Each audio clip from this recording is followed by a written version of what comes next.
Ladies and gentlemen, welcome back to Crime and Entertainment. I have here a very fascinating individual, got a hell of a story. I guess, would you consider you like the OG cyber criminal? They say that. Now, Okay. I mean, maybe you could say that. The Secret Service called me the original Internet Godfather, so I guess so, yeah. Well, we've had a few, I don't know if we've had any godfathers on the show. We've had a few mob guys, so you're fitting right in with the company here. Please Well, welcome Brett Johnson. Hey, thank you so much for having me on, Wade. I appreciate it. Yeah. Now, we first met when we went on Matt Cox's show, and he kept saying the name Brett, but there was another guy that he had introduced me to named Brent, and I thought that was who was going to be on the show. Then we got on, and I'm like, oh, I don't know this guy. And then I started hearing your story, and I was like, I want to know a little bit more about this guy, because you've got a hell of a story, man, for sure. And I want to, if you don't mind, we'll get into it here today. And I like to take it up from the top, especially when guests maybe don't have a backstory of our viewers. Tell us a little bit about early life and, growing up, and then we'll just kind of let things unfold. Early life. Well, I'm from Eastern Kentucky, a place called Hazard. So if you've watched, last year, if you saw all those floods that were happening in Kentucky, that's my hometown, Hazard, Kentucky. My dad was in the military. He was a captain, Army helicopter pilot. So I spent the formative part of my years, I spent traveling the planet. We lived 3 years in Germany, lived in most of the states across the United States. It gave me a really good worldview and insight into things that I'm very grateful to have today. And I say that because my dad passed away about 2 weeks ago. So I've been spending a lot of time processing through that, thinking about the past, things like that. My condolences for that. No, and I appreciate that, Wade. I do. As far as my story goes, I say I'm from Eastern Kentucky because people need to understand that there are parts in the United States, there are places where that if you're not fortunate enough to have a job, you may be involved in some sort of scam, hustle, fraud, whatever you want to call it. My mom was basically the captain of the entire fraud industry there. This is a woman who at one point, she steals a 108,000-pound Caterpillar D9 bulldozer, tramming it down the road. At another point, she takes a slip and fall in a convenience store, tries to sue the owner. We had a neighbor she acted as a pimp for. That's my mom. And my dad, I mean, I'll use that Southern phrase, bless his heart. Yeah. Bless his heart. He was, my dad was just a man. He did good things and bad things. He was the only adult there other than my mom. And he didn't stop the abuse that my mom was intent on delivering to me, my sister, and him. He just put up with it. I don't know if it was because he didn't want to get involved. Maybe he just didn't know what the hell to do. He came from a very good family, but and I spent a lot of time thinking about that, man, of why my dad didn't stop my mom from doing every fucking thing that she did. To him, she would bring men home in front of him. He would sit there and cry and beg her not to do it. She'd do it anyway. Me and Denise, I mean, she could be physical, and she was until one day I guess Denise was probably 11. And Denise kicked her through a closet and told her, hey, you're not touching us again. And that was the last time Mom beat us right there. But Mom's heart was not in the... That's your sister, Denise? That was. Denise is a year younger. I'm 53. Denise is 52. Okay. But that's when the physical abuse stopped. But the bad thing was the mental, the emotional, the verbal. This is a woman who... as we were growing up, she would tell us that, she gave up her life for us, that she was going to leave at some point and not come back, that we'd find her dead in a ditch someplace. She would disappear for days at a time, go out partying with friends and men and everything else. And sometimes she'd take me and Denise with her, and, she'd leave us in the car. Sometimes we'd wait in the living room as she partied in the bedroom. Most of the time, she just left me and Denise at home. And, for those who don't know who I am, the Secret Service, as I mentioned earlier, they called me the original Internet Godfather. And the way I got that title was 39 felonies because 38 wasn't enough. So 39 of them. I was placed on the United States Most Wanted list. I had an escape from prison. And if that weren't enough, I built and ran the first organized cybercrime community. It was called Shadow Crew. It was a precursor of today's darknet. Darknet markets laid the foundation for the way modern cybercrime channels operate today. So that's why I'm called. You ask if I was that OG, and I am absolutely responsible for the trust mechanism that's still being used in cybercrime channels today. So yeah, I'm that son of a bitch that did that. And my life of crime begins back when I was 10 years old. My mom had left my dad. She moved us from Panama City, Florida, back to Hazard, Kentucky. She, as I said, she used to disappear for days at a time. And, I'm the kid that I post up at the window looking to see if mom's coming home. Sometimes I'll walk out into the driveway, see if she's driving down the street. Denise is the kid who's just angry all the damn time. So mom had been gone for a few days. We didn't have any food in the house. Denise walks in. She's got this pack of pork chops in her hand. And I'm like, where'd you get that? And she's like, I stole it. And I was like, show me how you did that. And she takes me over, shows me how she's stealing food. And I'm like, best idea ever. So we start shoplifting food, and we get to where I was 10. Denise was 9. We get to where we're wanting a sandwich. And what we were doing is we were stuffing the food down our pants, right? Well, you can't stuff a loaf of bread down your pants. So I looked at my sister. I was like, let me see what I can do. Famous last words for any cyber criminal out there. Let me see what I can do. There was a Kmart across the way. Walked in, got one of those zip up hoodies off the rack, took the tags off of it, put it on, wore it out, got outside with it. And the way you steal bread when you're 10 years old is you take that loaf of bread and you stuff it down the sleeve of the hoodie, throw the hoodie over top across your shoulder, walk outside. And needless to say, Kmart's got a lot more stuff than, hoodies. And so it becomes, we start stealing clothes and jewelry and toys and books and music and all that bullshit. My mom comes home, sees all the stolen stuff, sees the Atari 2600 and the Intellivision that I'm playing. Where'd that come from? And I'm like, well, we found it. She's like, no, you didn't find that. And my sister stands up, we stole it. And my mom looks at my sister and show me how you did that. And then she calls her mom to join in as well. And her mom, the funny thing, her mom's name was Alverna Campbell. And Alverna was like I think she was like a 3rd grade teacher, elementary school teacher. And this is a woman who absolutely joined in with that stuff as well. I mean, it was, that's where my life of crime begins. That's just beginning. And for your listeners out there, here's the thing. I don't really care what kind of childhood you've got. My childhood had nothing, the way I was raised had nothing to do with my choices as an adult. Right. When I became an adult, I had the opportunity to choose not to break the law. And I didn't choose that. I chose to keep right on trucking. My sister, other than that shoplifting experience, she doesn't break the law again. She goes off to be a teacher, a parent, just a good citizen. Me, I'm the kid that kept on going.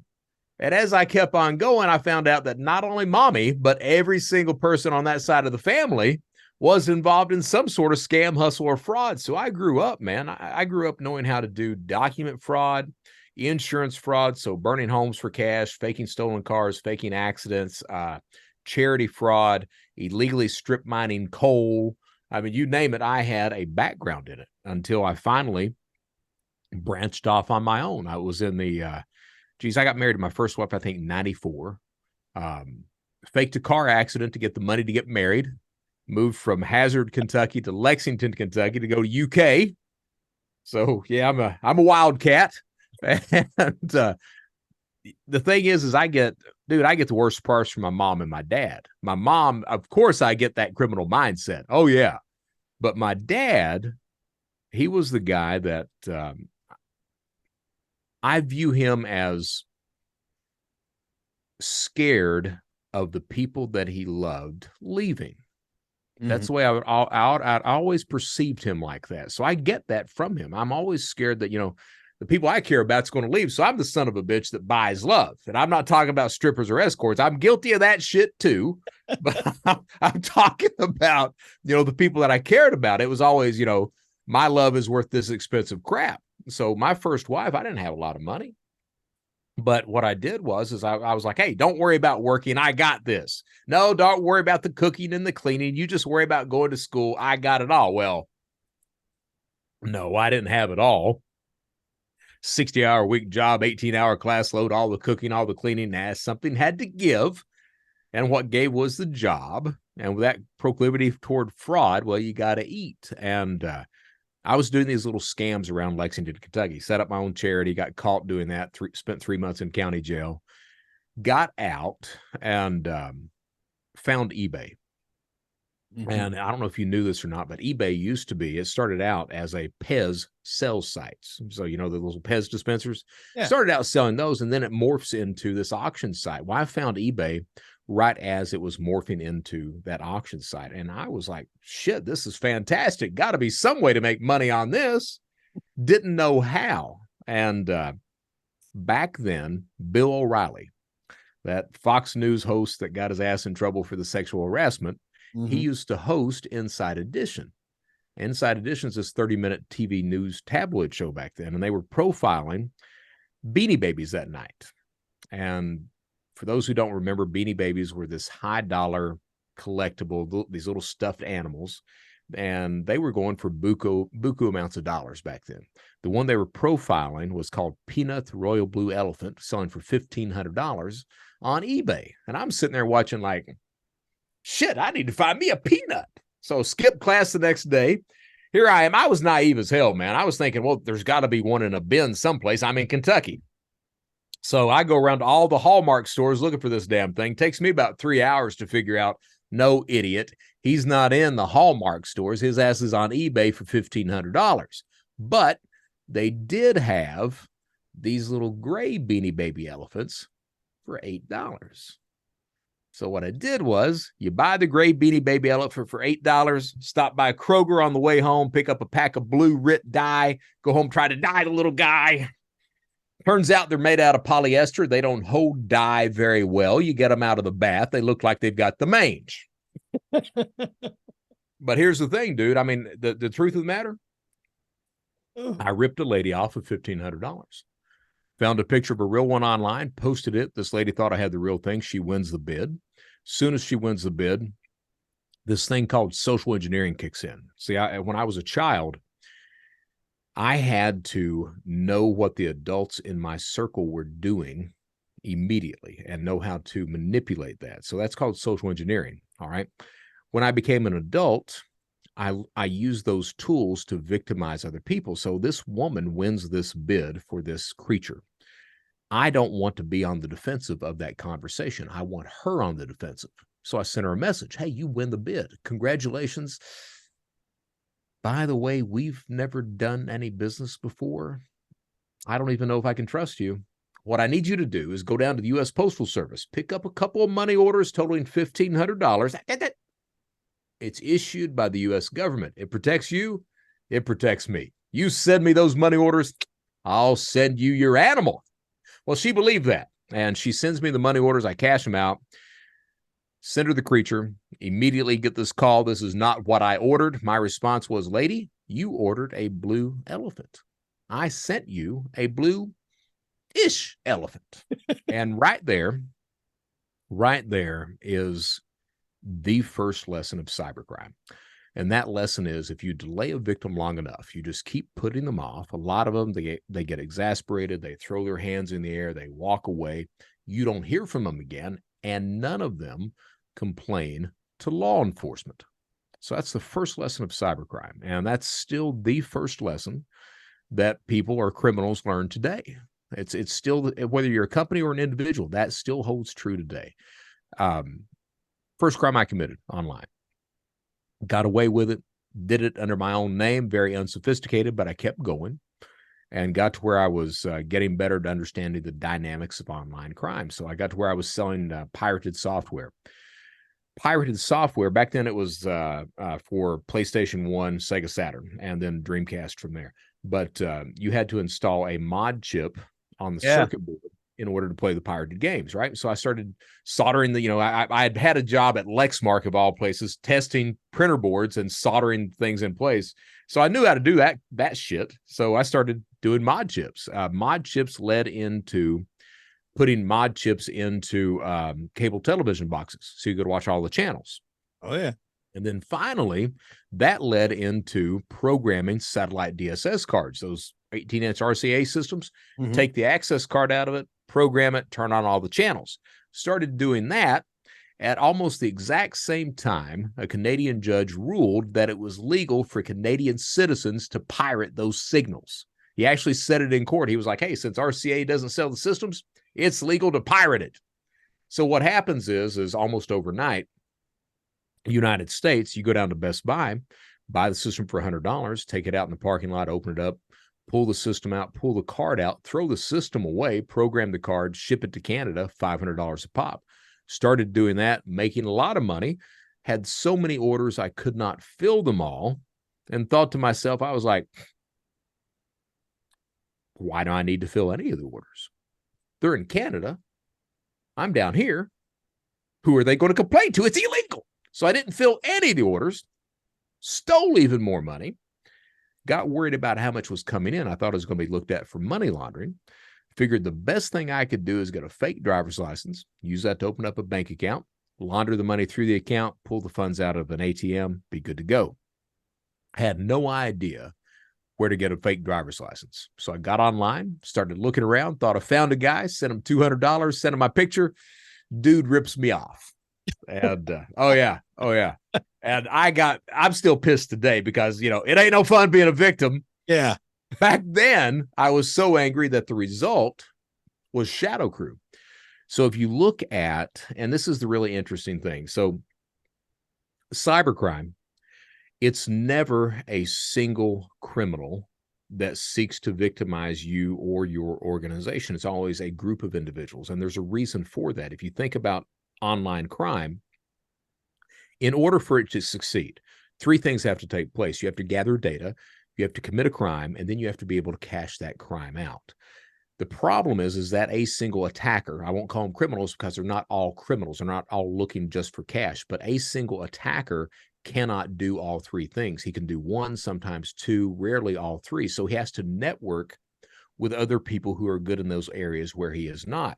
Mm-hmm. Now, before Shadow Crew comes into play, the only avenue you had to do that was IRC, Internet Relay Chat, this rolling chat board where you had no idea who the hell you were talking to, if you could trust them, believe them, if they had a product or service, if they had it, if it worked, or if they were just going to rip you off because every single person there was a criminal. So Shadow Crew solves that. There's actually three sites. There's Counterfeit Library, Shadow Crew, and then Carter Planet. That sets the tone, and it's the genesis of all modern cybercrime as we know it today. I built and ran both Counterfeit Library and Shadow Crew. A Ukrainian national by the name of Dmitry Golubov, he sees the success that we're having with Counterfeit Library. He was a spammer, and he has this idea. He was getting all these credit card details, and he was like, I wonder if people would buy stolen credit card details. Turns out they will. So he literally picks up the phone. He calls his buddies. They call their buddies. They have a physical conference in Odessa. 150 of these criminals show up, and they launch Carter Planet, which is the genesis of all modern credit card theft as we know it. So what happens is, with Shadow Crew expressly, we come up with this thing that I refer to as the trust mechanism, because with just IRC, there's no way to trust other criminals in an online environment. Shadow Crew kind of solidified trust, what that should look like. And the way what it looks like online is you've got a large communication channel, a forum type structure, where individuals from different time zones can reference conversations days, weeks, months old. They can take part in those conversations, ask questions, learn from those conversations. You knew by looking at someone's screen name what the skill level of that person was, what the history of that individual was. We had vouching systems in place, review systems in place, escrow systems in place, all with the singular purpose of establishing trust with one criminal and another when they would never meet, not know each other's real names, and not even know what each other looked like. So that's primarily what Shadow Crew accomplished. It was also the first site of its type that sold any type of criminal goods and services. So think of it as the eBay of criminal marketplaces, like the dark web marketplaces today. So Now, had that's you what. moved on from the cable boxes and stuff at this point? Oh yeah, I had long given that up. Okay. I knew that was a big thing. I mean, I had Oh, one dude. growing up. My dad knew a guy that would get. They were just the descrambler boxes, Right. and then later on after that, you had the cable box where you could do the cards, and you have to pay guys to do the cards, and Right. then they had that free to air thing out of Canada, which may be what you're referring to. I'm not sure if that's the same thing. So no, so what happened with us is we started out. You would be able to. So the descramblers on cable systems in Kentucky it started out as a metal tube. I don't know if you remember seeing those things. Yeah, Those would be on the line. So you into the back. could take the damn tubes and steal them. So we started doing that. Then they came out with the cable boxes themselves at that point, and you'd have to take the box apart. The actual where you would put the mod chip, they had epoxy and all this bullshit over top of it. You'd have to take your little Dremel tool and ground it down enough so you could get to it, put the mod chip in there, and then it would turn on all the channels. Okay, so that's basically what we did there. And I was doing cable like that for everybody. At our apartment building, there was one guy who paid for cable, and I'll be damned if I hadn't tied everybody else on in that entire apartment building to his thing. At his reception, everybody else was coming through bright and clear. His TV looked like absolute shit, and he was not happy about that at all. The cable company would come, they'd fix it, they'd find all the wires and all that bullshit, they'd cut them all loose. I'd be back up in the ceiling that night, putting everything together. The cable company come back, they'd put locks on the boxes, everything else. I'd get out there with bolt cutters and cut them off and all that. Yeah, I was horrible, man. And then what happens is with the DSS, with RCA, I mean, I was already doing the cards. So back then you had the F card. I think it was the F card was the big one back then. Yeah. And that was very easy to program. Now you couldn't do Dish Network that way because that was much more complicated. It had this cycling key that you had to have a little box attached to it that it would cycle with you on that. But for RCA systems, it was easy enough to do that until they started looping the damn card. So it would actually burn the circuit, the chip on the card. It would actually burn some of the circuits on that. So you couldn't use the card anymore at that point. So that became a lot of problems. But yeah, I got out of all that, went into credit card stuff. I was doing eBay scams. I mean, I was horrible, man. I was a straight piece of shit. Excuse my language, but I was. I mean, there was no redeeming feature whatsoever. Now that's the truth. I stole from. I lied to everybody. My joke. People would ask what I did for a living, and I would tell them that I was a fraud consultant. I just wouldn't tell them on which side of the fraud equation that I was. So yeah, that was. I mean, I told everybody that, and I would just hee ha ha when I said it. And but I lied to everybody. I stole from everybody, from friends, family members, people that I didn't know. I mean, it was completely despicable. I deserved every single minute of prison time that I got. Absolutely. Wow. So you're meeting together, you're putting together, and it sounds like it's crazy that they have a whole conference where all these people meet. You get all that going. Does it just kind of pick up and snowball from there? It was. So you got to figure that, and today you see that going on. It's much more popular, but back then there was no site of its type. We were the first to ever try anything like that, and it really was this field of dreams for criminals. If you build it, they will come. And that's exactly what happened, because, everyone was looking, not everyone, but you had a significant population that was looking on how to profit through fraud and scams and criminal activity online, from drug trafficking to credit cards, what have you. And because of IRC, there was no real way to trust those other individuals, to network with them, to buy products or services. And you're seeing that now on Telegram. So Telegram is the Wild West today of cybercrime.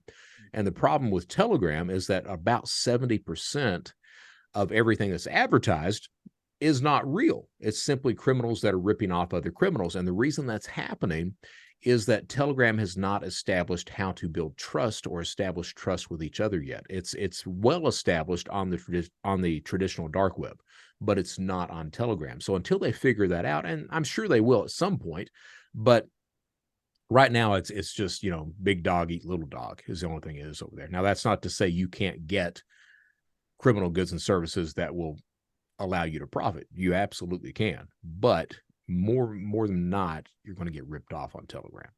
Okay, so yeah, so Shadow Crew was that field of dreams for criminal activity. Now, Script comes along, Dmitry Golubov, they build Carter Planet, and that's the genesis of all modern credit card theft as we know it. So back then with Counterfeit Library, we were doing just eBay scams. Typically, you'd list an item, a camera, laptop, something like that you didn't have, and then you'd proceed to sell that laptop or camera to the top 10 highest bidders on eBay is what would happen. And you'd profit an eBay account, brand new account. You'd usually profit about $12,000 off each new account that you set up from stolen goods, from stolen money. Golubov comes in and he advertises, he says, hey, we've got credit card details and we can change the credit card billing information to whatever address you want to whatever phone number you want to. And then you can max out the card at that point, ordering products. That, when I reviewed that, because I was the head of this environment at that point in time. When I reviewed that, we switched. At that point in time, it was Counterfeit Library. Counterfeit Library morphs from an eBay and PayPal fraud site to a credit fraud site within probably 24, 36 hours. And a lot of money gets stolen at that point in time. You figure you've got, back then we ended with 4,000 members. So you've got 4,000 members across the planet that are using stolen credit card details to pocket as much money as they possibly can. So it was pretty effective. We made the front cover of Forbes, August of 2004. Headline: Who's stealing your money, or who's stealing your identity? October 26, 2004, United States Secret Service arrested 33 people, 6 countries, 6 hours. I'm the only guy that publicly was mentioned as getting away. There were a couple of others that got away as well. They picked me up February 8th, 2005, and they give me a job. And I'm the idiot that continues to break the law from inside Secret Service offices for the next 10 months until they find out about it. I take off on a cross-country crime spree, steal $600,000 in 4 months, wake up one morning in Las Vegas on the United States Most Wanted list, say to myself, what are you going to do now, Brett? Go to Disney World. Go to Disney World, get arrested, sent to prison, escape prison, get arrested again, serve out my time. That's this idiot right here.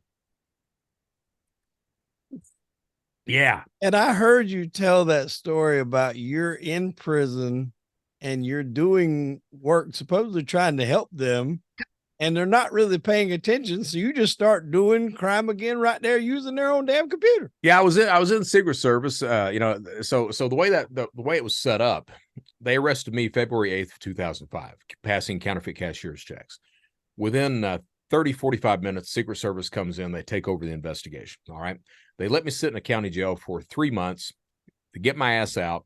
I go to work 30 days later. That was in Charleston, South Carolina. I move up to Columbia, South Carolina 30 days later, because that's where the Secret Service field office is in Columbia. Yeah. So move up there, and they had me in basically their war room, which was large-ass room. They had me on a laptop hooked up to a 50-inch plasma monitor mounted on the wall, outside internet line. Next to me, they had a desktop computer, 2 Secret Service agents in the room at all times, 1 SLED officer, so South Carolina Law Enforcement Division. So there were 3 law enforcement officers in the room at all times. All right. On my laptop, everything was recorded with Spectre Pro and Camtasia. So you had keystrokes being recorded, and you had snapshots of the screen every 15 seconds that were being recorded. All right. So the first, 2 weeks, I go in there 4 to 6 hours a night, and my job is to surf the web, to find targets, to milk those targets out, get information, set up potential investigations for arrest later on. So the first, 2 weeks, hell, they're diligent as hell. They're asking questions. They're sitting there going, what about this? What about this? What about this? Well, when I'm doing this thing, I am extremely fast. So I'll have, 15, 20 different windows open, just cycling between every single one of them, having multiple conversations, everything else. And it gets pretty boring. And they got bored after about 2 weeks. So what happens is they start going to this site called flashyourrack.com, which, I mean, so for those who don't know, hell, it may still be up. I don't know. But back then, it was simply snapshots of women and their breastises, and you would rank them on a scale of 1 to 10. So it's a civic duty there, by God. That's it. So they would spend, 4 hours on Flash Your Rack every night. So I'm sitting there, watching it, and I'm like, shit, I'm going to prison anyway. Why not? And I realized, they were recording everything, but everything every night went on a DVD. So they weren't cataloging it at all. So, and they were never going to go through that much data. So I'm sitting there going, hell, why not? I'm going to go to prison anyway. So I start breaking the law inside of Secret Service offices with them in the room with me. Not the brightest in the world. So it takes them 10 months to find out. And they are not happy at the end of 10 months. Needless to say. How did you wind up getting arrested for that first one? Was it just a roundup, or did you get caught up in something? How did you wind up getting arrested that first time? And was that Charleston? Yeah, that was in Charleston. So that's a very good question. What area were you in Charleston? Just I had a home over on Folly Beach, Oak Island. Okay, so I'm in Somerville, so not very far. I love Somerville. I did theater in Somerville. Okay. Yeah, I love Somerville, man. But what happens is I'm from Kentucky. Mm-hmm. And as I became better at crime, I migrated south until finally I hit Charleston, South Carolina. So I was married at the time. My first wife, Susan, we were married for 9 years. And I lied to her every single day. It took her 3 years to find out I was a criminal. After she found out I was a criminal, the next 6 years were me saying, I've stopped, I will stop, I'm going to stop just a little while longer. And then finally it became, you like spending the money, don't you? So she figured out, hey, this son of a bitch isn't about to stop. So she leaves me. And that fear that I talked about just a few minutes ago of, people that I love leaving, that became real. Yeah, it was my fault. That doesn't make it any less real. So I was in Charleston, and Susan had left me. So I go through this, deep, dark depression, realize I'm getting suicidal, figure I needed to do something about that. And so I picked up the phone book, hit the yellow pages, hit psychology, hit criminal psychology, because, why the hell not? Called this psychologist crying, and told her everything. And she's like, come in now. So I went in, and hell, I told her everything, man, what I did for a living, all that stuff. And saw her for about 4 months. She was, I forgot what her name was, but she was trying to get me to stop breaking the law and to go into real estate. And I kept saying, is there a difference? But what happens is one night, hell, I was 35 at that point. 35? No, I was 34. I didn't start drinking until I was 34. I was always the clean-cut criminal. And so one night, I saw that psychologist for about 4 months. One night I got lonely. I got horny. I had never been into a strip club before. And I was like, tonight's the night. And I am that dude. I am literally that dude that falls in love with the first one that he sees. I walk in, she walks by. I'm like, that one is the one for me. Yeah. So I moved her in with me. After I moved her in with me, found out she is addicted to cocaine. Of course she was. Not only was she addicted to cocaine, but she was prostituting herself to support her habit. Now, she told you that, or you found it out? No, dude, I found out. I was, the thing is I was naive as shit. I was. She was dancing, and she'd work the weekends. And what would happen is she wouldn't come home. So, she would call me typically, I can't drive home. Come and get me. and she'd be in a parking lot someplace. So my dumbass would go and get her, bring her back. And about the second time that happened, I was like, shit, something's going on. I had never been through a woman's purse in my entire life. So my dumbass, she goes in there and passes out. And I'm like, let's see what the hell's going on here. Go through her purse and find the half straws, find the Coke and all that stuff. And it breaks my heart, man, because the truth of the matter is I loved the shit out of that woman. I did. I was crazy over her. And I confronted her with it. And she was like, oh, it's not like that. I just do it every now and then. And I was like, uh-huh. And she told me she had quit. She does it again the next weekend. I bring her back home and I leave her a note. And I'm like, I'm going to Columbia for the day. So I leave her a note. I'm like, hey, if you don't quit, don't be here when I get back. And by God, that night she quit her job because, let's be honest, I had a shitload of money. Yeah. She quit her job. She gave up drugs, but she supplemented it with alcohol. And at the same time, she wouldn't leave my side. So I had to be there all the time. Well, the thing about cybercrime, especially if you're doing credit theft or something like that, and I was doing credit theft and I'd came up with this thing called tax return identity theft. So the reason your all's tax returns are delayed every single year is this SOB right here. I'm the guy that invented that crap. All right. But when you're doing that, you can't keep it local. It's that whole process of don't shit where you eat. Because she had to have me around all the time, I couldn't take these road trips to do anything. So I start going through all of my savings. I had most of my money overseas in Latvia, Estonia.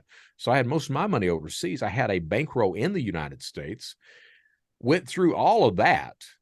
As I go through all of that, that's when Shadow Crew makes the front cover of Forbes. Not only that, but that's when Shadow Crew gets busted by the Secret Service. So all of a sudden, I don't have any money.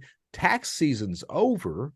I can't go into credit theft because I don't know who to trust anymore because they've disrupted everything all of a sudden.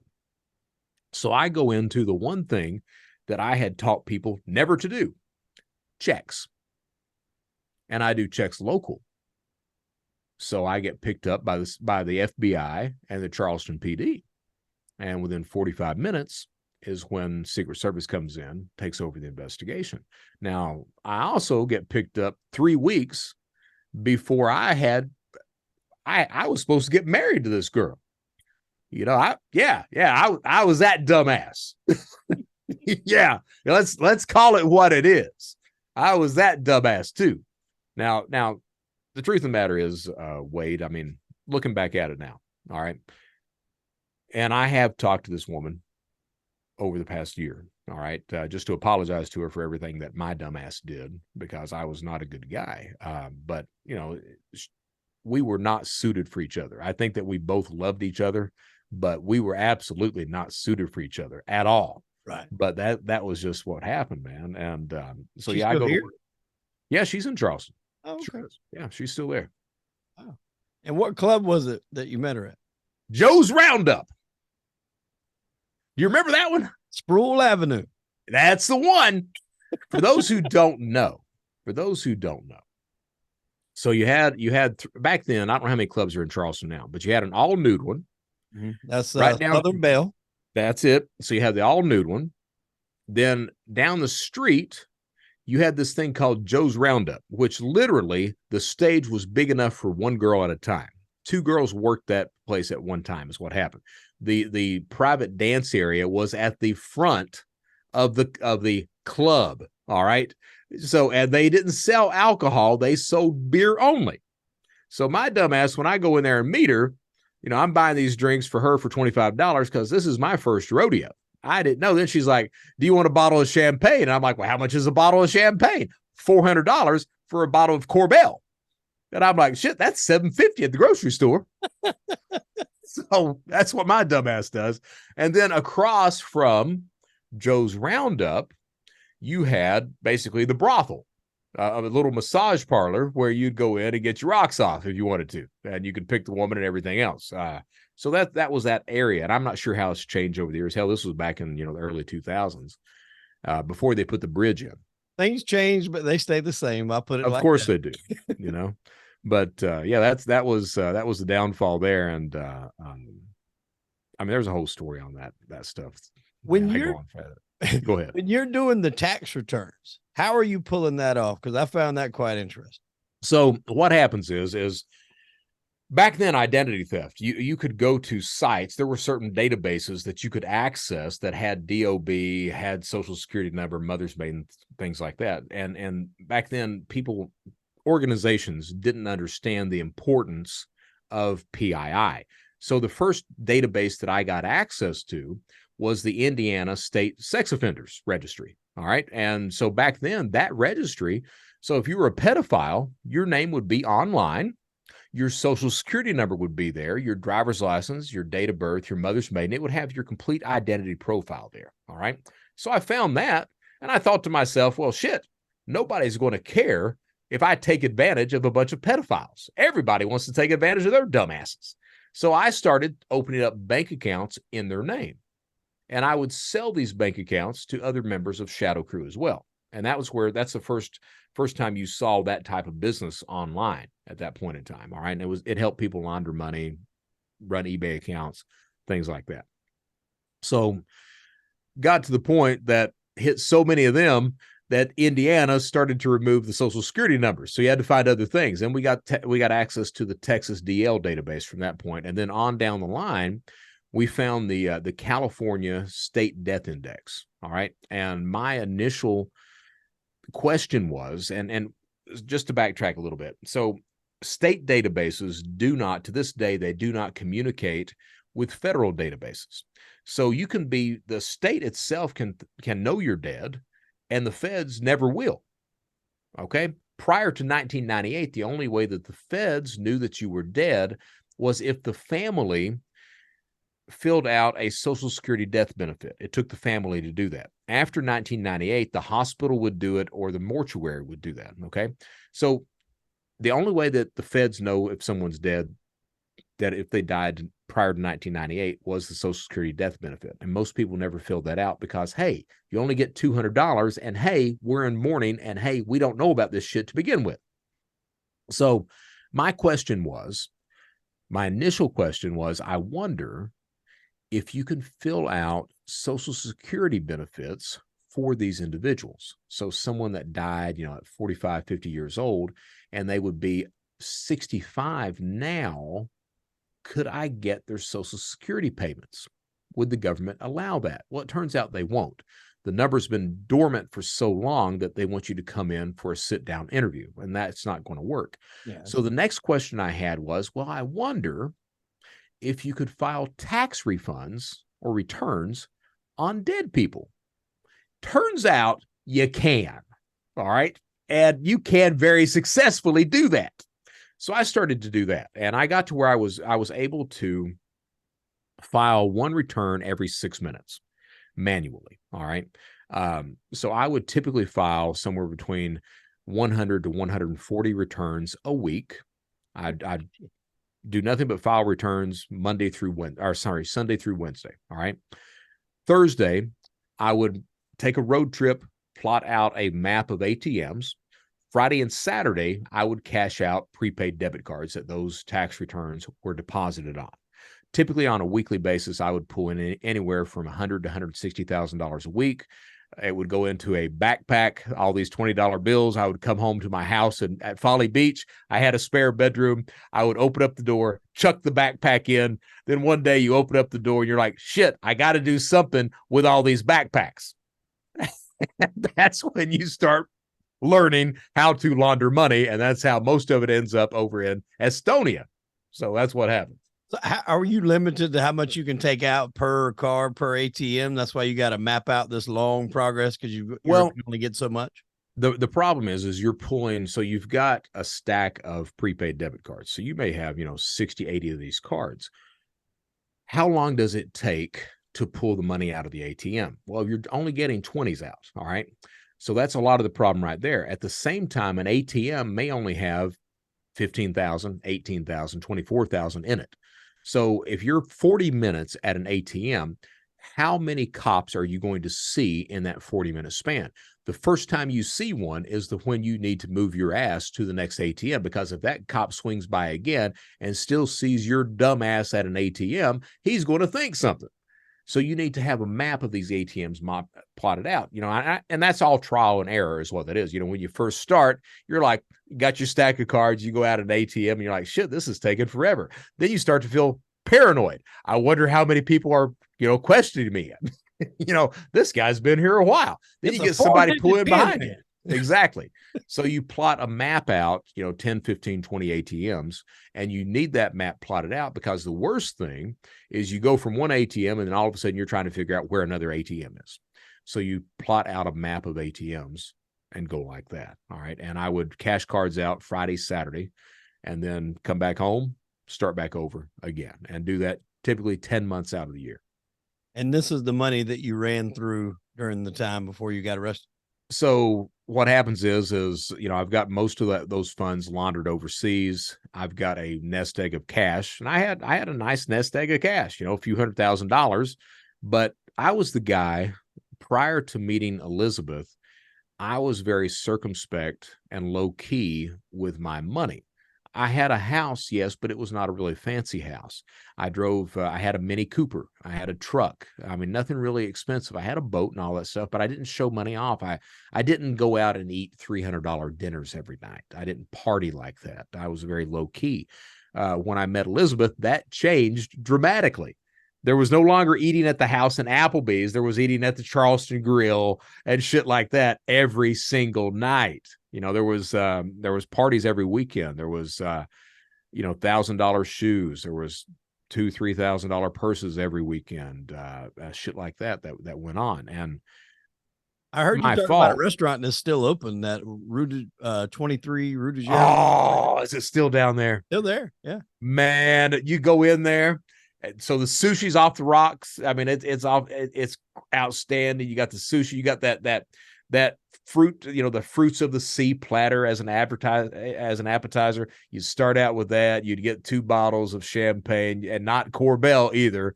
So you get 2 bottles of Corbel right now. Exactly. I'll take the top of the line Corbel. Let's get the rosé tonight. So you get that shit. And when you're spending money like that, it goes pretty quickly. Yeah. And I still remember, I'm from Kentucky, dude. So this chick, it starts out, I move her in with me, and it starts out, well, I need a flat iron. And I was like, what the hell is that? Well, it's like a curling iron, except it's flat, so I can straighten my hair. And I was like, well, shit, we can go to Target and get you that. She's like, no, not Target. I'm like, okay. So we go down. I forgot what the name of the damn thing was. It's a chain of these high class salons. It's through Charles. There's like 5 or 6 of them back then. There was Paul Mitchell or something like that. It wasn't Paul. It was some crap. They sold all this other high dollar crap, Yeah. And so she goes and gets this flat iron that's like $200, and I'm freaking out. I'm like, shit, Target's got that son of a bitch for 10. So that was the first thing. Then the second thing was, and I wore Tommy Bahama and like Lucky jeans and shit like that. So she tells me, she's like, I need to pick up some blue jeans. And I'm like, okay, where do you want to go? And she's like, back then Saks was in Charleston before they closed, and Saks Fifth Avenue. Well, I didn't shop at Saks Fifth Avenue. So I'm like, okay, let's go. So we walk into Saks, and I'm walking over to the men's outfit, shirts and all that. And I'm seeing, $200 a shirt. And I'm like, meanwhile, I happen to glance across the way where she is at the jeans counter, and she's just packing the jeans. Bam, bam, bam, bam. I walk over, and they're 7 for all mankind, $180 a pair. And I'm sitting there going, holy shit. Yeah. If you got money, and somebody will find a way to spend it for you. Oh, yeah. Yeah, I guarantee it. So, yeah.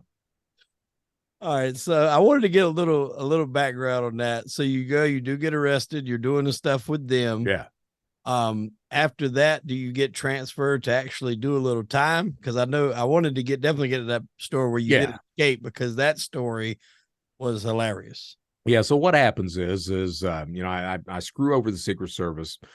commit the crime from inside the offices, take off on this crime spree, go to Disney World, get arrested. And they tracked me using back then they called it triggerfish. Today they call it Stingray. So it's this box that simulates a cell phone tower where they can locate a phone within 7 feet. All right. So they find me using a triggerfish. And what happens is I had rented a timeshare in Orlando and paid for 9 months cash. All right. And at the same time, I had bought $30,000 worth of furniture to go in it and a $30,000 DVD collection because they had seized the first one. I go back and buy it again and they seize it too.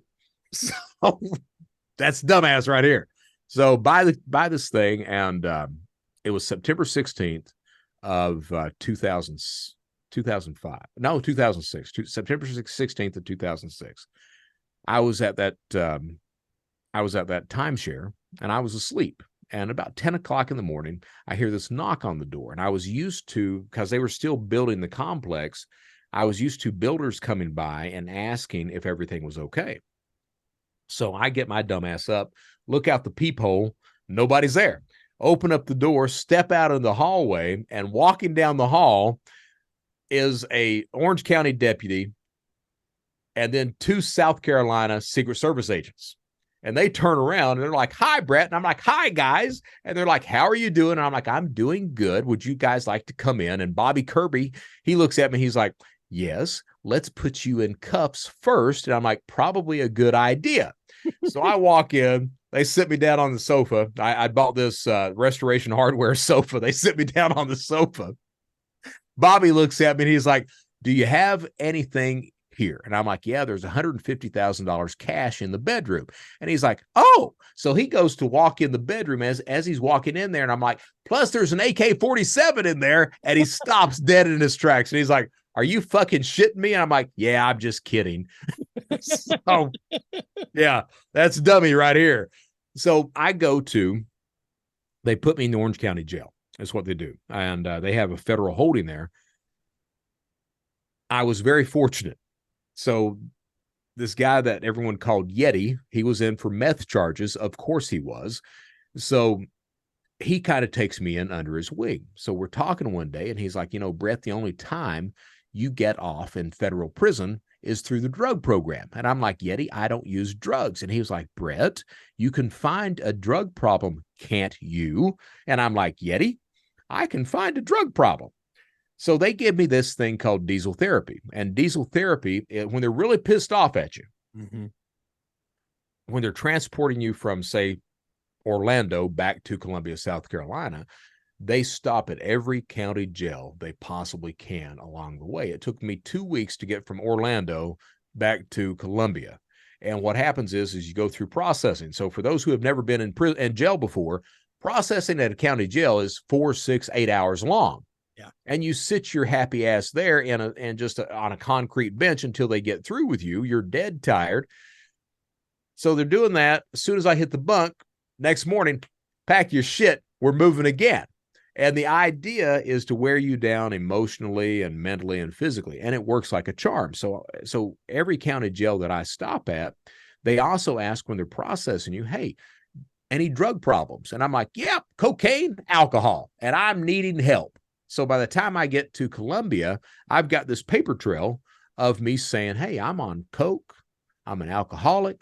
I really want all the help I can possibly get." My lawyer was Strom Thurmond's son. His name is Paul Thurmond. All right.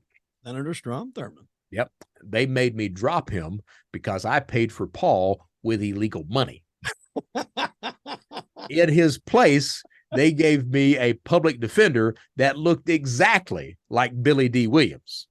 His name was Jimmy P. Rogers. And I mean, he looked exactly like Billy D. right out of the malt liquor commercial with the Jerry curl. Exactly like this. And this guy, he didn't give a shit about nothing.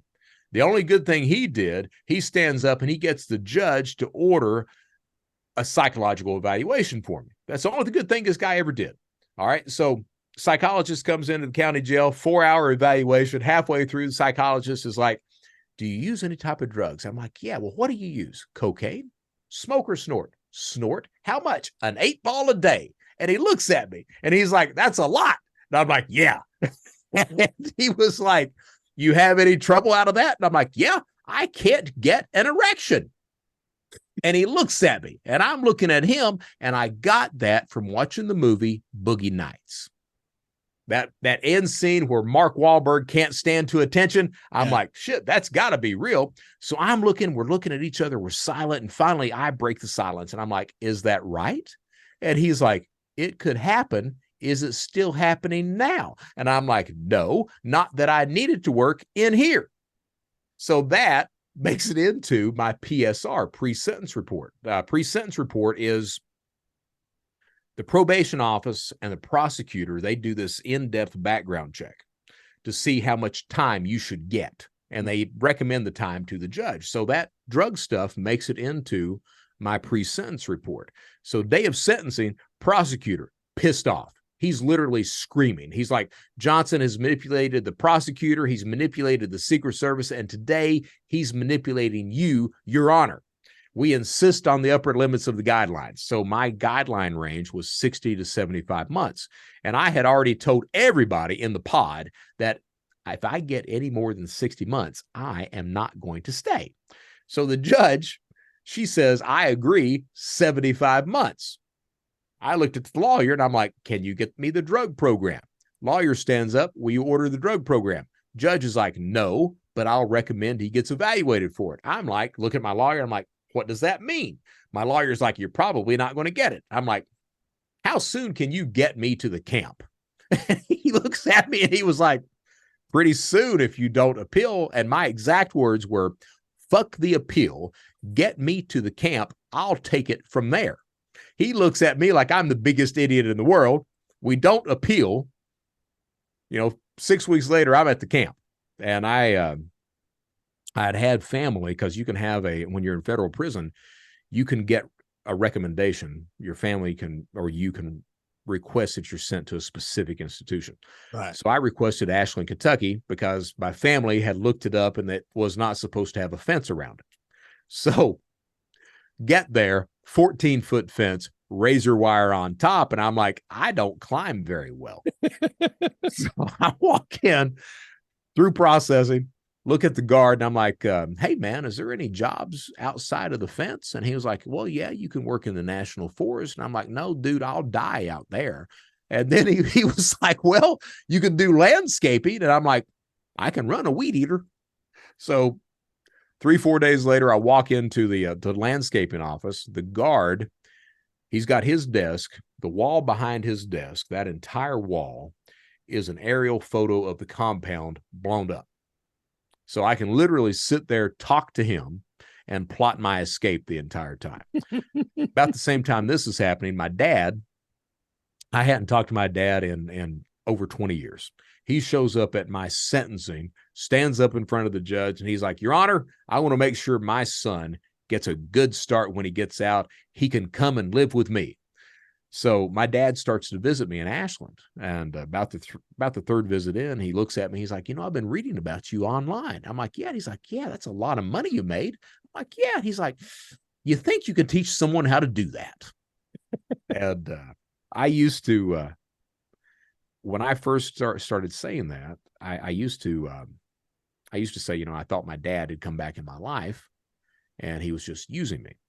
And I kind of thought that for the first few months. And then finally I came to the conclusion that, well, no, my dad remembered me from being a child, and he was associating me through that frame of my mom and that criminal activity. And I think that's the way that he thought he had to communicate with me. And I manipulated him into helping me escape. And today, like I said, my dad died a couple of weeks ago. I think it's a combination of the two. I do. I think it's me. I think it's he thought, that's the way he had to talk to me. I think he wanted to make some money, and I think I manipulated him at the same time, is what I think. And the man helped me escape prison. He had $4,000 to his name. I got that. Got him to bring me a change of clothes, a cell phone, a driver's license. He dropped it at the drop-off spot outside of the camp, and I taught him how to do tax return identity theft in exchange for that. And through my while I was locked up for that, 7 years, he did tax return fraud. That's 7 years. Well, he did it for about 4.5 of those 7 years is what he did. And that's what happened, man. So I escape, and I make it about 250 miles away, and I'm waiting for more money to come. I had my Ukrainian contacts. They were supposed to send me IDs and more cash, and I was going to bug out. And I didn't know they were being investigated at the same time. So they didn't send shit. Meanwhile, the U.S. Marshals, God bless them, the U.S. Marshals, boy, they are Johnny on the spot. They do a damn fine job locating fugitives. A lot of respect for that. So they canvass a 3-state area, find my dumbass. I was holed up in a hotel, and literally dummy here, I had dyed my hair flaming red. Now, back then, I don't have much hair now, but back then I did. All right. And it was this flaming red mess. I had a deep, dark tan, everything else. So I was at a hotel, and I had the curtains open. And I guess the marshal already knew which room it was. So this guy walks by the room. He walks by and he stops and he backs up to the window.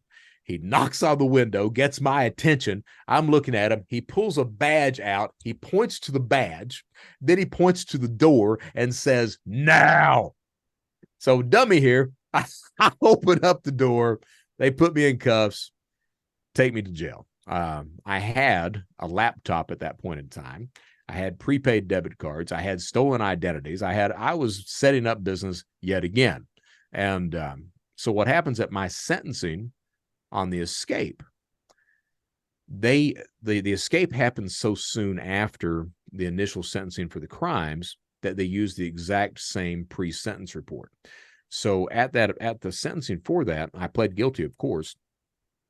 Prosecutor stands up and he's like, "Your Honor, we would like you to consider that when Mr. Johnson was arrested yet again, that he had a laptop with him, stolen identities, and it looks like he was engaged in business yet again."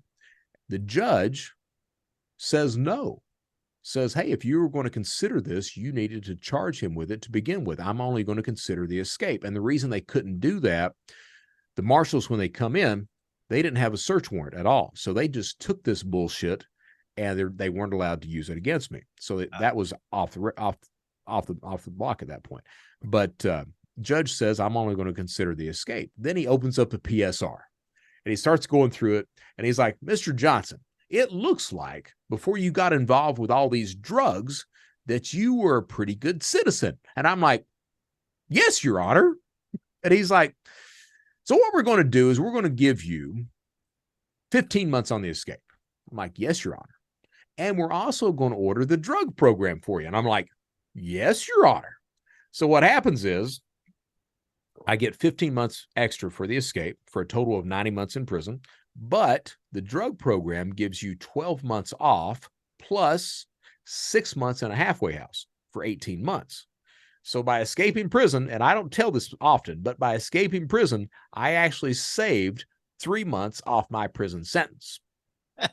Now, the bad part about that is I spent 8 months in solitary confinement.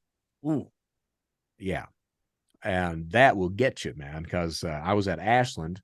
And when I say solitary, I mean, first few months, you didn't even have a book. It was just you. And then you finally get a King James version of the Bible, and you read the shit out of that. And I am well versed in the Bible these days. So, yeah, I can quote verse and chapter these days. So you read the Bible front and back, learn all about baby Jesus. And then finally, you start getting some novels in after a while. So I spent 8 months in solitary. Then I'm transferred out, and I had no idea where I was going to be transferred. And I was transferred out to West Texas, a place called Big Spring, which is a disciplinary low. Basically, it's a medium is what that is. At Big Spring, that's when I find out what a real prison is all about, that it's not guards that run the prison. It's inmates who run the prison. So I walk in. It's a converted Air Force compound. So back in the day, the U.S. Air Force used to train Iranian pilots. Yeah. And this was the compound that did that. So I walk in, they process me through. I go to the barracks because it's all not dorm, it's open barracks is what it is there. So I go to the barracks and I'm met at the door by the treasurer of the Aryan Brotherhood, a guy named Nick Sandifer. And he looks at me, he's like, how many more white guys come in? And I'm like, shit, man, I don't know, 4 or 5.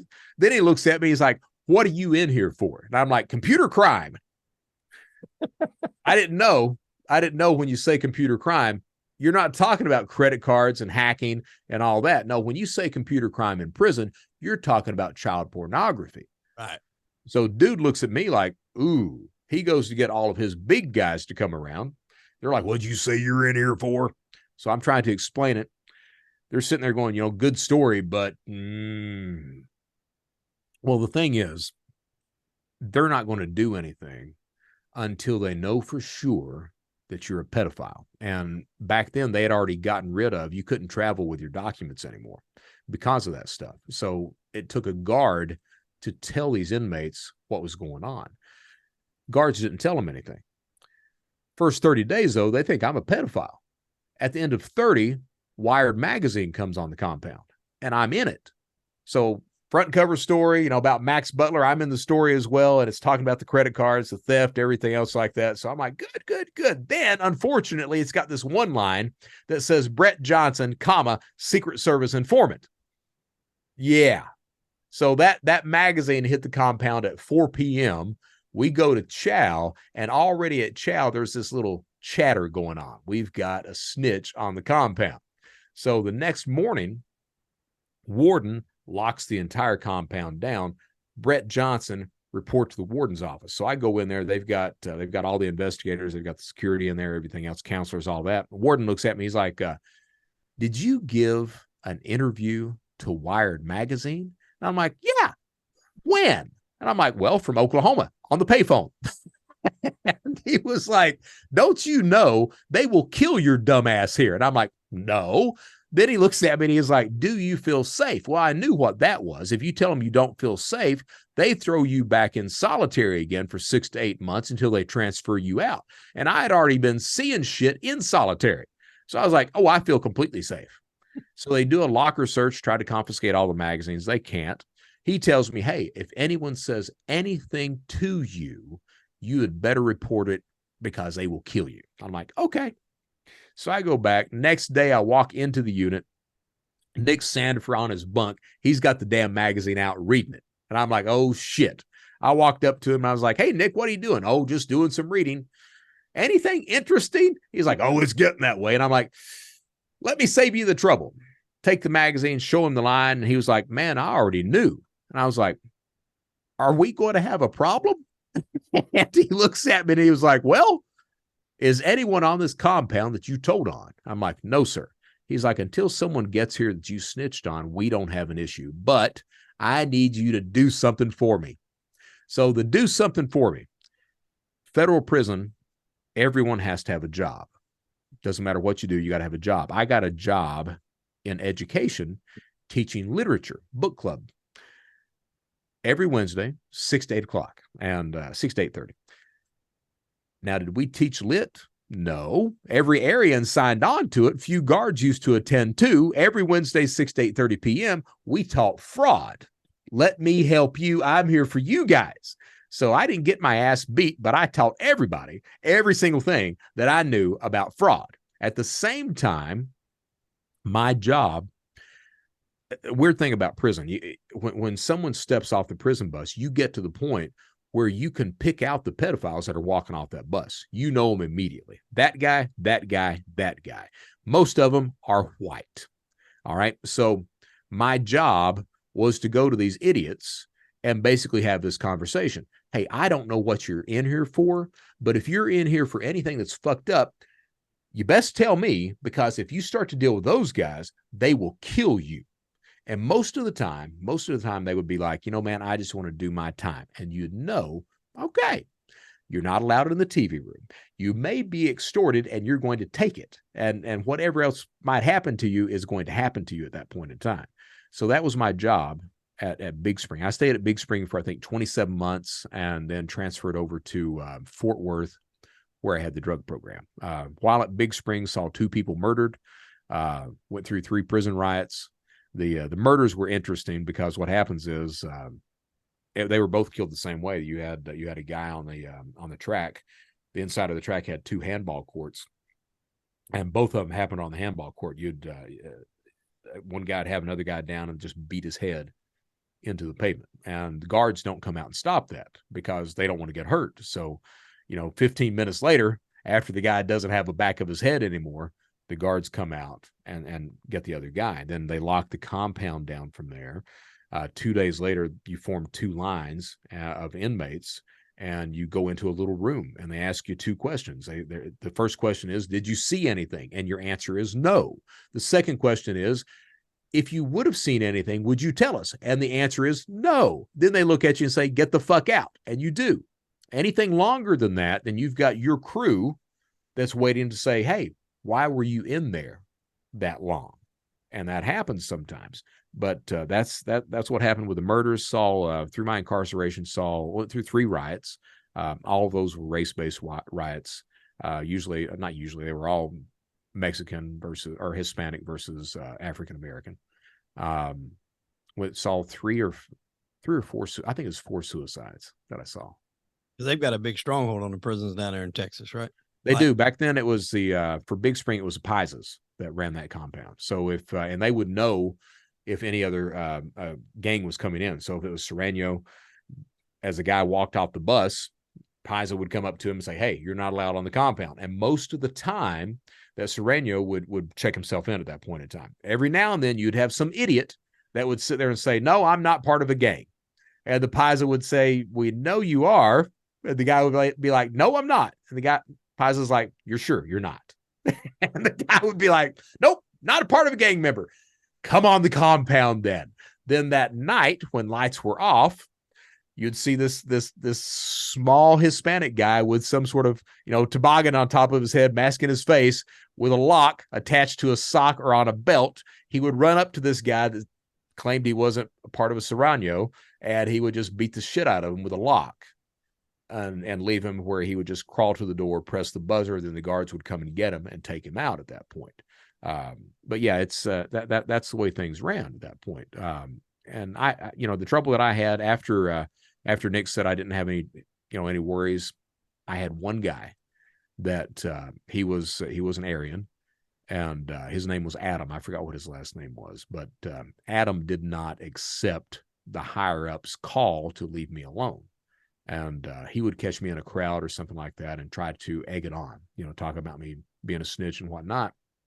So one day I was in the unit with Adam, and we were all around with each other, and Adam's saying something. I'm like, Adam, I want you to know I'm really getting scared of you, man. And Adam's like, well, good, you're supposed to be. And I was like, well, the way this is going to end is I'm going to catch you asleep one night, and I'm just going to stab you in the eye with a pencil. And he looks at me, and I was like, bet. And the next day, Adam checked himself in. His shot caller basically said, no, you got to go. And they sent him out. And that was what happened. But yeah, it was Big Spring was interesting, to say the least. I bet it was. You could fill a whole podcast on probably just that. Yeah, it was interesting. Now Fort Worth was outstanding. You had squirrels on the compound, tame squirrels on the compound. So they would come and sit in your lap that you could walk around with on your shoulder, feed them by hand. They'd come up to the windows on the unit. You could feed them, everything else, man. They were outstanding. They were. That was not a bad compound by any stretch of the imagination. So how long of a stretch was that all total, everything all together? So all told, I was sentenced to 7.5, served right at 7 total. Okay. That's what I served. Now you get out. What's your plan here? Well, I get out. My plan is to break the law again. That's my plan. Hard-headed, to say the least. I mean, I got out in 2011. My dad met me at so I catch a Greyhound to Tallahassee for the halfway house. My dad meets me at the station. He's got gift cards from tax fraud and cash for me. And I tell him, hey, I'm starting up again. And he's like, no, son, you don't need to do that. And I was like, yep, starting up again. So that was 2011. And what happens is I was not willing to really go into crime again. There were things that I would try, like tax refund fraud. I was more than willing to try that. Fortunately, the IRS in 2011, they started to enact proper security. It took them 8 years to do that. All right. But they started to enact proper security at that point in time. And you could no longer successfully file tax returns on dead people. And I was not wanting to steal living people's identities. So that was Matt Cox's job. That was Matt Cox's job. Exactly. Not that I'm better than him at all. I'm not. But my dad had a bankroll of cash. So I lived off the funds that he had. My sister helped me out with money as well. Once I went through that, I got on food stamps, had a roommate that was taking care of half the rent, and I just did not want to go back and commit any other type of fraud. I was willing, like I said, I was willing to do the tax return stuff. That died. In order to do that, you had to do a lot more crime to be successful at it. I was not willing to do that. Got to the point where I had the money. I mean, getting broke, and I had the money to feed my cat, and didn't have the money to buy toilet paper, and went to the dollar store. I was at Panama City Beach. Had an apartment on Panama City Beach, and went to the dollar store to buy the cat some food. And on the way out, they had a kiosk that was sitting right by the door that had toilet paper there, and ended up shoplifting toilet paper. And about the same time, my wife, Michelle, I met her. Actually, she found me. I didn't find her. So Michelle was the first healthy relationship I've ever had, ever. My sister I had a healthy relationship with, but Michelle, as far as a romantic relationship, she was the first one that was ever healthy for me. And I ended up moving in with her within 2 months. I guess she knew that my ass was, going to be homeless before long. So I ended up moving her with 2 months, and finally I got a job. I couldn't get a job, man. I got out. I had job offers from Deloitte, from KnowBe4, the fishing simulation company, from a couple of payment processors. Couldn't take them because I was not allowed to touch a computer. Right. Got to where I was trying to apply for fast food. No, that's a computer. Got to where I asked about waiters positions, and no, that's a computer and credit cards. Idiot. So couldn't get a job, man. And got to, the only job I could get was after I moved in with Michelle. We didn't get married, but after I moved in with her, there was a guy that was advertising on Craigslist for landscaping. And I called him up, and he was like, come on down and talk to me. I drove from Crestview, Florida down to Destin to talk to him. He was running the business out of his home, and sitting there talking to him. About 30 minutes into the conversation, he looks at me. He's like, can I ask you a question? I'm like, yeah, man. He's like, are you on the run or something? And I'm like, no. Why? And he's like, you just don't look like the kind of guy that would do this type of job. And so at that point, I told him everything. Everything we've talked about today, I told him everything.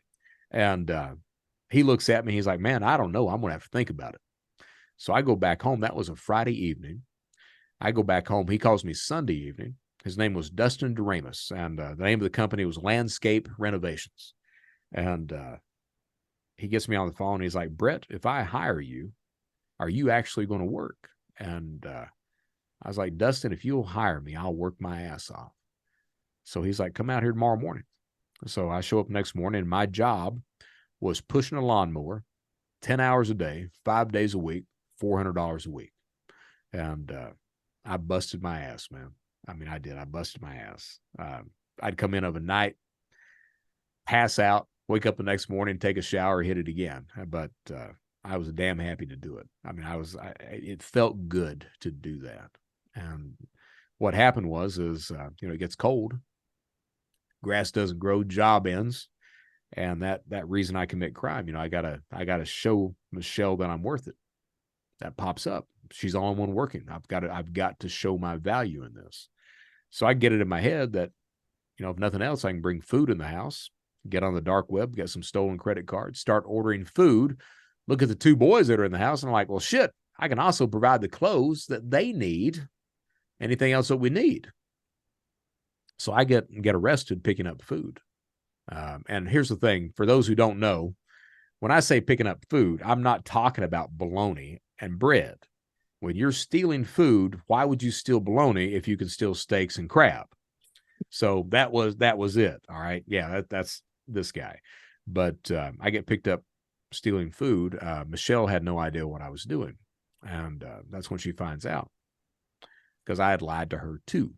And at my sentencing, the only people that's there, the judge is there, U.S. Marshals, prosecutor, probation officer, me and Michelle. Michelle stands up and she tells the judge that I'm a better dad to her kids than their father is. Probation officer stands up and he's like, we think he's a good guy. We think it's a one-time thing. Prosecutor agrees with that. Judge gives me 12 months. Probation officer stands back up and he's like, Your Honor, if you can give Mr. Johnson a year and a day, he can get the good time and get back to his family. So the judge amends the sentence to a year and a day. So I only do 10 months. I go back to Texas. And that's when I find out that Michelle didn't need me for what I could give her. She just wanted me for me that entire time. And that's what I'm saying. I never had that before. That's the first healthy relationship I'd ever been involved in. I do my 10 months, get out. They kill probation so I can get a job now. We get married and I'm no longer on probation. But the thing is I can't get a job. You know, they tell you if nothing else, you can sell a car. No, you can't. You can sell a car if you're a drug dealer. If you're the guy that steals everyone's identities and credit cards and stealing cash and laundering money, they ain't going to hire you to sell a car. So here I am. I can't get a job at all. And I know even today, Wade, I know what my triggers are. I know what it takes for me to go back and commit crime. And back then I knew I'd go so long before I did it again. Looked at Michelle and I let me see what I can do, you know, famous last words. And ended up signing on to LinkedIn. Reached out to this FBI super cop named Keith Malarski. He was involved in a lot of the arrests of people that I knew, and sent him a message. I was like, hey, man, I think you did a great job. No hard feelings. Got nothing but respect for you. By the way, I'd like to be legal. And this guy, he got back with me within 2 hours. And he took me in under his wing. He gave me references, gave advice, told me what I needed to do. He retired. He retired, I think, 3-4 years ago. Works over at EY now and still does that to this day. The guy does. So that was the start of it, man. From there, it was head of CNP, the Card Not Present group. She hires me to come in and keynote a speech. Microsoft hears about that. They come in and hire me to as a consultant. AARP hears about that. They hire me as an ambassador. Today, I speak across the planet. Got this show that I do. I'm the guy who wrote Argo is writing the book right now. So that's probably due out next year. I've been on Netflix, on Hulu. I mean, I lead a very blessed life that I damn sure don't deserve, but I am damn grateful to have. And I take it very seriously. I do. Because I really do feel that I am completely blessed. And I take it very seriously about trying to help people and businesses from that type of person that I used to be.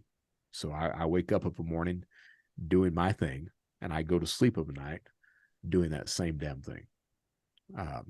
Because I don't want to be remembered as a guy who stole everything. I want to be remembered as a guy who was able to turn it around. So that's give it back. Yeah, that's Brett Johnson. Wow. What were you on Netflix? Netflix, I'm on Web of Make Believe, episodes 5 and 6. I'm the guy that talks about that Beanie Baby story, and they got an actor that plays me going to Disney World and ripping off the Secret Service from inside their offices. Yeah, they got that. Then on Hulu, I'm on Black Market season 2, episode 1. You know, the host of that, he used to be on The Wire. He overdosed right before they premiered season 2. Oh yeah, you're talking about Michael K. Williams. Michael K. Williams. Yeah. Yes. Yeah. Wow. Okay, I remember watching. So I think one of them I was watching. It was like counterfeit stuff that they were bringing in, purses, right, shoes, things that. Like It was a good show. It was good. I love Michael Williams. Yeah, he was a hell of an actor, man. Yeah. Could play a lot of different roles. I mean, he's widely known for his role as Omar in The Wire, but he's played a lot of different things, man. He's great. Very, very talented actor. So that was it, man. That's an amazing story, dude. I mean, just to be able to do all that at any point in time, someone could just throw it in and hang it up. And that shows us that you have to persevere through that. And that's not easy. That's not something everybody can do. So it has been a long trip. It has been, and I've been hard headed. I mean, some people may get it, first or second try, not this guy. Yeah. So it took a while, but it's what I will say, I'll say, the people that I was involved with, when we were committing crime, you had to know every single aspect of the crime that you were committing. You had to know how to use the tools, sometimes how to build the tools. You had to know the security of the companies you were trying to compromise. You had to know how to run drop addresses. You had to know how to launder money out. You had to know how to secure your own anonymity online, things like that. That's changed these days. So when I talk about crime, I talk about it from a point of experience. And I'm not the only guy that can do that. I'm very good, though, about being able to put it into simple terms for people. These days, though, most criminals, they really have no understanding of the dynamics of the crime that they're committing, because crime's now gotten to the point where online crime, all the products and services are off the shelf. You don't have to know anything about the security of the company you're trying to compromise. You don't have to know how to make a fake ID or run a drop address or launder money out or use a SOX 5 proxy or RDPs or anything else like that. It's done for you all of a sudden. So things have changed. To give you an idea, and this is one of the things that your viewers may find interesting. When Shadow Crew gets shut down in 2004, October 26, we ended with 4,000 members. Fast forward to 2017, the largest criminal group is called Alpha Bay. Law enforcement shuts it down, 240,000 members. Fast forward 2 more years to 2019, just a dark web marketplace called Black Market is shut down, 1.15 million members. So you see this growth that's going on. Today, you've got just single communities that are millions of members large. And the reason for that is because the ease of the crime has increased. Cybercrime as a service is absolutely a thing. Meanwhile, law enforcement, you've got the FBI has 37,000 field agents across 56 field offices, and only about 200 of them concentrate on cybercrime. So the numbers are absolutely stacked against the good guys. At the same time, you've got security companies that they want to profit. So unless they're profiting, they're probably not going to come out with a security product that's going to do a hell of a lot of good for you. Right. So you've got all these issues, jurisdictional issues at the same time, all that comes into play. When I talk to people about protecting yourself, I recommend the top 3 things: freeze the credit, every single person in the house, monitor your accounts, place alerts on those accounts where you can, and then make sure you're practicing good password security. From there, you can do multi-factor, things like that as well. But those top 3 things are what everyone needs to do out of the gate. Yeah, I got hit not too long ago. I guess someone somehow or another got into my Venmo account. That'll happen. I didn't check it as regularly as I should have. Right. And I would have seen those 2 small few cent deposits that they usually do to verify. Right. And I guess because they went through, they verified them. Then the next thing you know, I was sending Joe Blow in Kentucky somewhere $700, $701, $702, $703 on up until it had just drained my whole damn account. Now, did PayPal back you on that or not? My bank did. It wasn't through PayPal. It was my Venmo account that was hooked up to my bank, and my bank did reimburse. So the bank covered it. Okay. Because I told her, she's like, "Well, these weren't you," and I was like, "Does it look like that was something I would do? Like, is that 700? Actually, I think it was in reverse. It started out higher. It was like 700, then it went to 699. It was always like $1 lower. I got you. Way until it just completely depleted, and then I think they paid a credit card account. They paid a Chase account. So I was just like, geez, and I don't know how the hell they got it. I've got no clue to this day how they have it. So I had to change accounts, which was a hassle, and do all that. But luckily, that's luckily I've ever been gotten. Well, stay safe out there, man. That's the thing. One question I wanted to ask you about before we get out of here: this road When was that kind of at his height? I know that's kind of not exactly what you're doing, but this guy is parlayed into it a little It bit. is. So what Ross does with Silk Road. So Silk Road, I think, shut down 2011-ish. Right. All right. So the thing about Silk Road is is really the first successful dark web marketplace. All right. So when I ran Shadow Crew, when we were doing that, we didn't have the dark web. The U.S. Navy builds the dark web, that Tor browser. It starts becoming a problem in 2006-ish. All right. Memo comes across the desk of the Secret Service office in Columbia saying, hey, you guys need to worry about that. The problem is that no one was really using that at that point in time. Tor, the dark web, that Tor browser is only effective the more people that use it, because at that point it becomes much speedier. Back then you couldn't use it at all because it was so slow. Over time, though, people figure out that they can host sites on Tor as well. All right. And what's so successful with that is it becomes very problematic to find out where the physical box is. So where that physical server is located. Ross comes in at a very opportune time. We had a couple of precursors to cryptocurrency with Shadow Crew. We had Liberty Reserve and we had eGold. So think of both of those as basically crypto minus the blockchain. All right. What Satoshi does with Bitcoin is he comes up with this distributed ledger system, which is highly successful. It's very good tech. That's the game changer all of a sudden.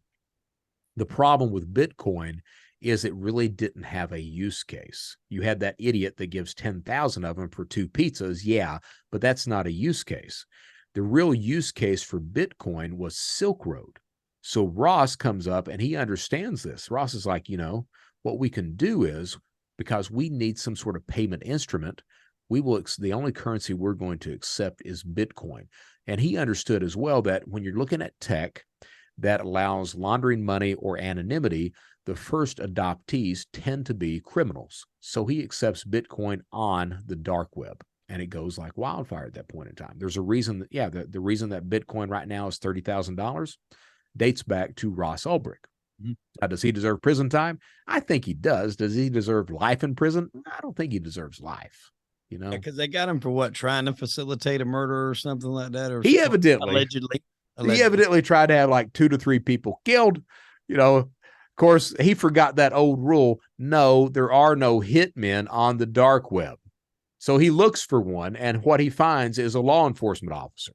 Of course he does. So law enforcement officer, from what I understand, uses ketchup or some bullshit like that, puts on the guy, takes a couple of pictures. We killed him. And that's what happens. So Ross ends up with 2 life sentences plus 40 years. He gets one of the life sentences taken off, but he's still got life plus 40. Will he ever get out? Probably not. What is the biggest thing that keeps Brett Johnson going back to what would draw him back before? I know you mentioned your triggers earlier. Yeah. But what is the biggest thing that keeps you from going? Because there's nothing, if anybody has ever gambled or pulled off any sort of a scam like that, there's the movie Color of Money with Paul Tom Cruise. And he says money won is twice as sweet as money earned. And I believe that. But that also lends itself to someone that's doing a scam like you. When you get that big hunk of money and you really didn't do much of nothing, there's got to be a feeling that you get. What keeps you from acting on that feeling now? And that's a damn good question. And I do have temptation. I absolutely do. All right. It's not like I'm not still skilled with this stuff, but the way I handle temptation is if there's some crime that appeals to me, like pandemic fraud, the unemployment fraud that was going on, I will talk about it.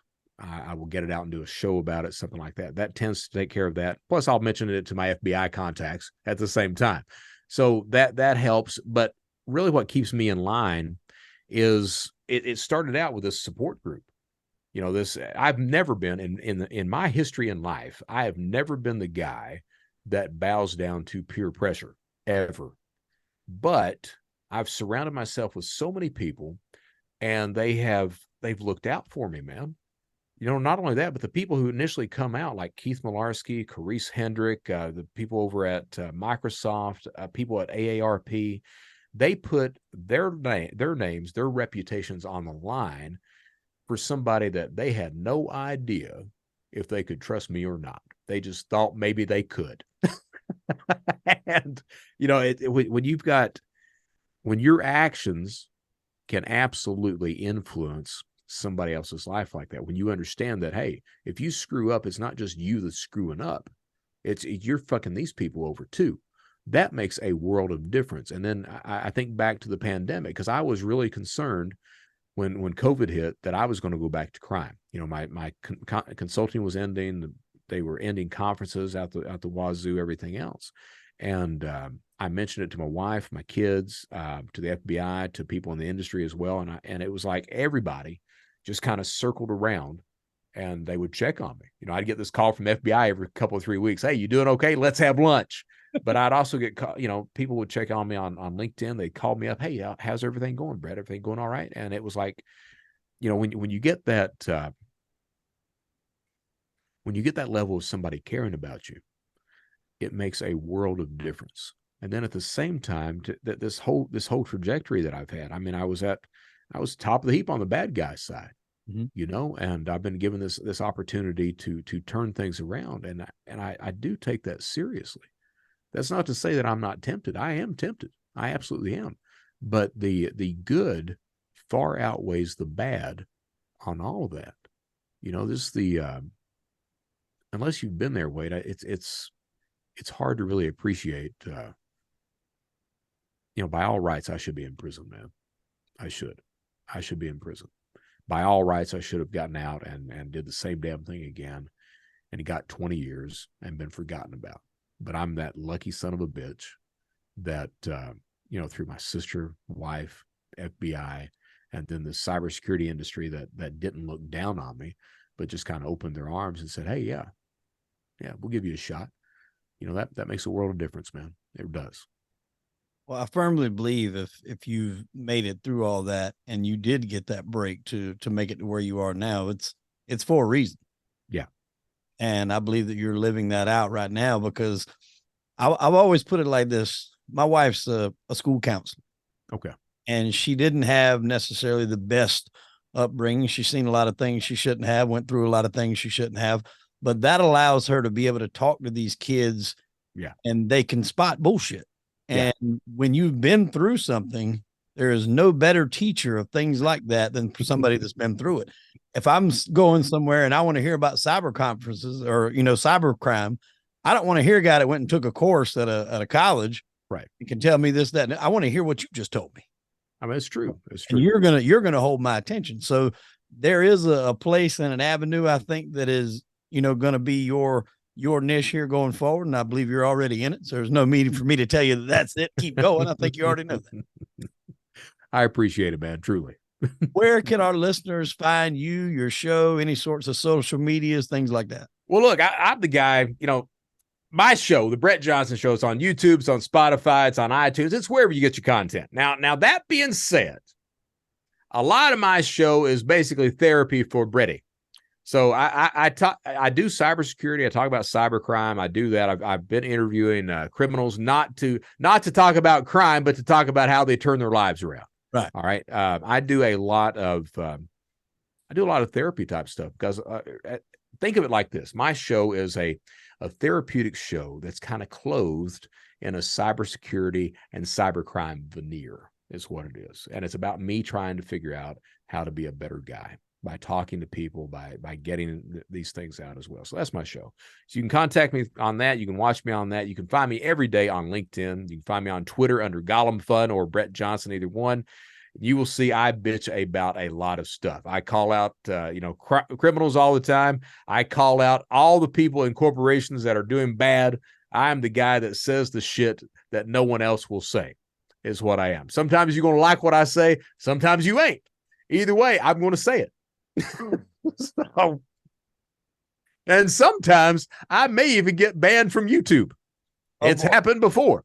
I remember you telling me about that. I'm hoping not to get on that list, because I believe 100% of what you're saying is when you go through something like that, especially if you're facing, a lengthy prison sentence or something like that, these podcasts can be very therapeutic. That's worked great for me.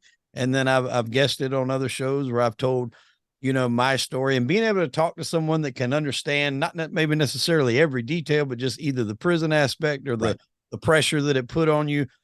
I can talk with somebody like that better than I can a shrink that have never been through anything like that in their life. The worst thing they ever had the speeding ticket. So I understand. It's about being truthful, man. Yeah. I mean, it's not, your show, my show. I'm not trying to be anybody else. You're not trying to be anybody else. You just be yourself, be truthful. I think as long as you're truthful, that, and I don't have a lot of followers. I don't, but the followers that I have absolutely love the shit out of me, and I love the shit out of them too. And it's because I'm truthful. They know that. They're truthful with me in return. I think that's all you can ask at the end of the day. Absolutely. Well, Brett, this has been a fantastic episode, man. I certainly appreciate you coming on and sharing a bit about your story. And when that book comes out, let us know. Wade, you know it. Because trust me, we've only just scratched the surface here of everything that you got to say. There's a whole lot more that's out there. So I encourage everybody when that drops to definitely go out and pick that book up for sure. Wade, stay safe. Thank you so much for having me on, man. I appreciate it.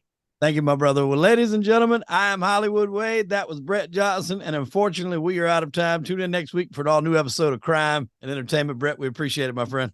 Yes, sir.